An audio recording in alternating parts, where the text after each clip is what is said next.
In today's video, I'm going to walk you through exactly how to fill out IRS Schedule K-1 form, which is a critical part of your Form 1065 partnership tax return. We'll cover what the form is, why it matters, where the numbers come from, and how to complete it correctly step by step. Whether you're a business owner or a partner in a partnership or simply trying to understand your tax documents, this guide will help you make the process much easier. In addition to that, I'm also going to link this particular page from IRS's website that has partners instruction for Schedule K-1 that you can review on your own. It has all the information about what's new, what are the reminders, general instruction, purpose of this K-1, so on and so forth. Remember that this form is for 2025, but you can use this pretty much for 2026 and beyond. This form does not necessarily change every single year, and usually it remains the same. So without a further ado, let's get into it. Before we go ahead, I just wanted to ask you to hit the like button and subscribe to the channel. Your help and support is tremendous motivation for us, so help us out. And that also tells us that you like this video, so we'll build more and more tax form related videos or business related videos as well for you. What is Schedule K-1? The K-1 reports each partner's share of the partnership's financial activity for the tax year. Every partner receives their own Schedule K-1 and uses the form and the information reported on that form when preparing their tax return. Now, the first option you'll see is Final K-1 checkbox and Amended K-1 on top of this form. You would only check this box if your partnership is shutting down and this is the last Schedule K-1 that will ever be issued to the partners. In other words, the business has ceased the operations and you are closing out the business and this partnership for the tax purposes. For most of you, it's not going to be checked off, so leave it blank. On the next one, which is Amended K-1, this box is used when you have already filed a Schedule K-1 but later discovered that the information needs to be corrected.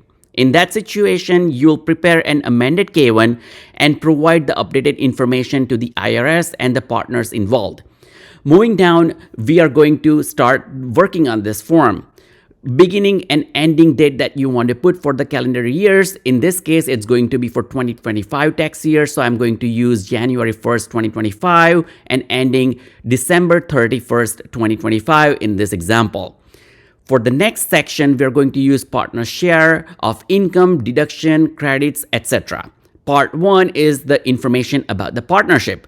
So section A, partnership's employer identification number, which you can put it directly, copy and paste from your 1065 form that you already have. I have covered that in my separate video, so you can take a look at that as well. In section B, you're going to put partnership's name, address, city, zip, and all the information. In this example, we are going to use My Sample LLC, that is the partnership name, and the address is 123 Main Street, My Town, South Carolina 12345. Then you move into this section C, which is the IRS Center where the partnership filed return, which is Kansas City, Missouri that I have used. The correct IRS filing location depends on several factors, including the state where the partnership is located, and in some cases, the type of the return that is being filed. The IRS provides detailed filing instructions on their Form 1065 instruction that I just shared with you. So if you're unsure where your return should be sent, that's the first place that you want to look into and verify. Check your example. We are using the partnership located in South Carolina that generates relatively modest amount of income. Based on the filing requirement that applies to this example, the return would be filed with IRS Processing Center in Kansas City, Missouri. Once you have mentioned this information, move on to the next one,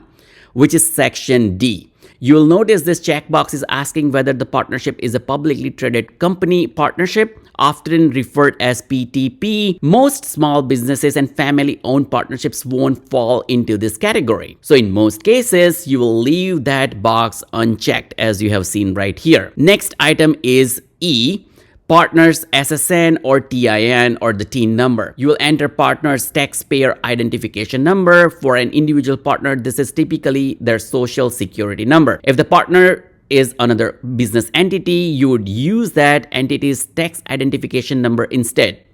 Moving on to F. The item F is the name, address, city, state, and zip code for the partner that you are working on at the moment. In this case, we are going to use John Smith, who is the partner, and their address is 123 Main Street, My Town, South Carolina 12345. My sample LLC partnership example will enter the partner's full legal name along with their home address. This My Sample LLC is being hosted out of John Smith's home, so it's going to be the same address as you have seen here in the partnership's information. On the next one, we are going to put in section G the type of the partnership. For this partner, they are a general partner or an LLC member as well as domestic partner. So we'll check both the two boxes in this particular example. Now, if you do have like limited partner or something in there, if you have foreign partner, you select that appropriately individual boxes that you see right here based on your situation.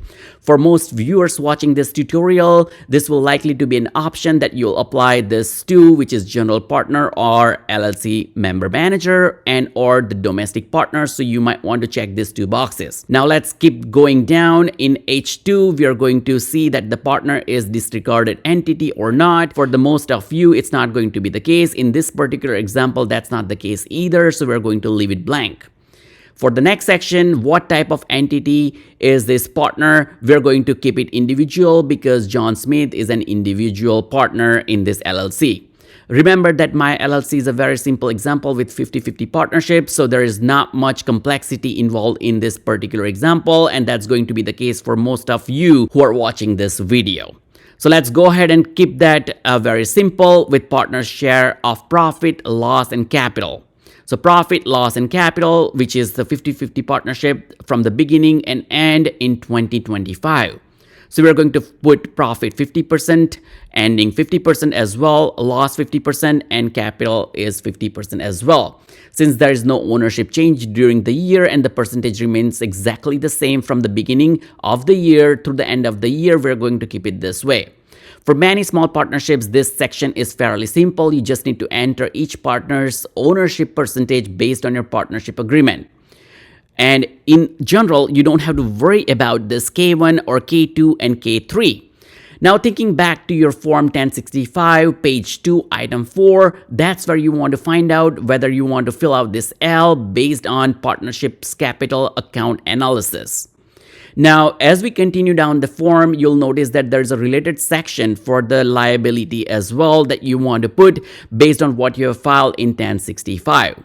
For M1, M2, M3 as well, if that didn't apply to you, you don't have to fill out that information.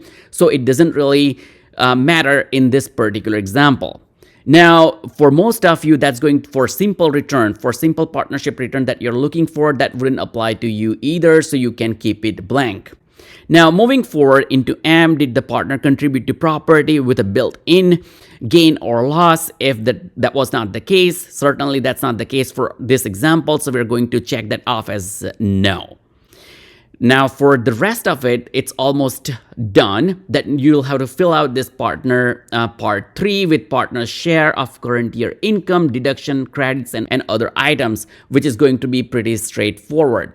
In line 1, you'll report partner's share of ordinary business income or loss. For example, the partnership reported a total loss of $1,000 on Form 1065 that you already know. With that, since the partnership is 50-50, each partner receives half of that loss. So in line 1, we'll enter the loss of $500, so negative $500. And you'll report the same for the self-employment earning or loss in section 14, as you see right here. So self-employment earning or loss, negative $500, which represents the loss. For most of the simple partnership, that's really the main information you will need to report. The remaining boxes on these forms are generally used for special situations such as rental real estate activities and or dividend, or you have bought the properties, or you have capital gains, you have dealt with stocks, credit, and other complex tax items. If your partnership doesn't have those types of activities, leave everything blank, and that's pretty much it, that you have finished the form. At this point, you're basically done with your K1. All that's left is to prepare K1 for each partner. So remember this section that we have filled out for the information about the partner. If you have more partner, let's say if you have 5 partners and each partner owns 20% of the business, you're going to create 5 different forms. So 4 more in addition to this, and you're going to put 20 based on your situation. Once you've done that, you can provide a copy of this form to each partner so they can use it when they file their tax return. For each partner, main part changes is E, section E in part 2 and F as I just mentioned. Simply enter their correct social security number, the partner's full legal name, and their current mailing address. Everything else should reflect their partner's share of the partnership based on your records and partnership agreement. And that's it. You have successfully completed Schedule K-1 for each member of your partnership. Congratulations! Before filing, make sure that you have completed all the required partnership tax forms, including Schedule K-1 for each partner, Schedule B-1 if it requires for each partner as well, and for the business, Form 1065, and the partnership's information on the tax return. Once those forms are completed and reviewed by your tax professional or by you for accuracy, you will be ready to file your partnership return and provide each partner with their copy of Schedule K-1. If you found this video and walkthrough helpful, be sure to hit the like button and subscribe to the channel for more tax, accounting, and small business tutorials. Your like and subscribe means a world to us, so help us out. Remember that we are not a financial advisor nor a certified professional, so do your due diligence, consult with your tax accountant or CPA just to make sure. This video is only for the informational and educational purposes. Thanks for watching, and I'll see you in the next video.